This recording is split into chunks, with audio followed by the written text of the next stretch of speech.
Okay, let's talk about something that's both totally fascinating and honestly a little bit creepy.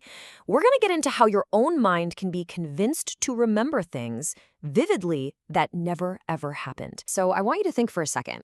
Picture one of your strongest childhood memories. Maybe it's a birthday party or a family trip. Got it?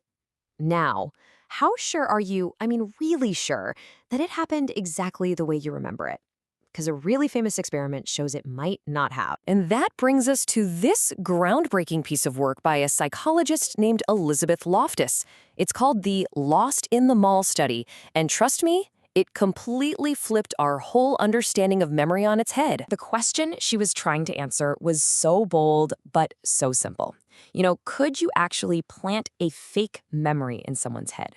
Not just a vague idea, but a rich, detailed memory of something that was completely made up. So how'd you do it? Well, the method was just genius. First, the researchers would talk to a participant's family and get a few real, actual stories from their childhood. Then they'd make this little booklet with 3 of those true stories, but they'd sneak in a 4th one, a totally fake story about the person getting lost in a mall when they were a kid. They told the participants all 4 stories were real, and then, over a couple of interviews, they just asked them to recall as much as they could about each event. Now, here's the kicker. The researchers weren't just looking for people to go, "Oh, yeah, I guess that happened." No, they wanted to see if people would actually form a memory, a false one, complete with their own details and emotions. So what do you think? What percentage of people actually bought it? A quarter of them, 25%.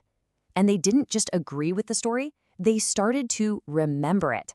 They'd add their own details, like who found them or how scared they felt. To them, it became a real memory. That's wild, right? It makes you wonder, how is that even possible? How can our brains be so suggestible?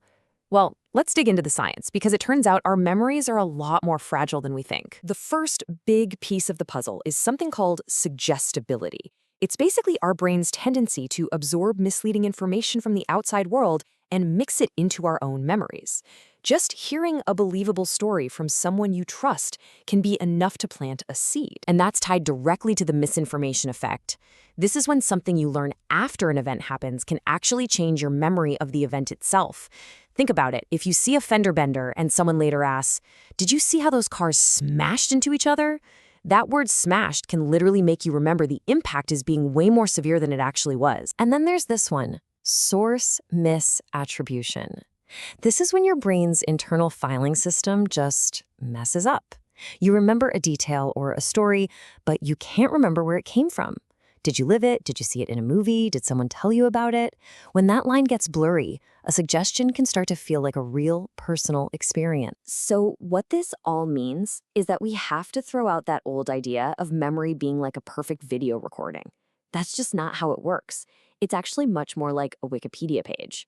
Every time you pull up a memory, you can edit it, sometimes without even realizing it. You're mixing the original event with new suggestions and feelings until you can't tell them apart. And look, this isn't just a cool psychological quirk.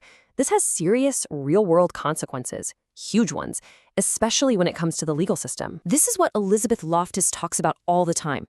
Just because a person is super confident about their memory doesn't mean they're right. You can have someone on a witness stand 100% certain about what they saw, with vivid emotional details, and they could be completely, utterly wrong. Their memory might have been contaminated without them ever knowing. The fallout from this is massive.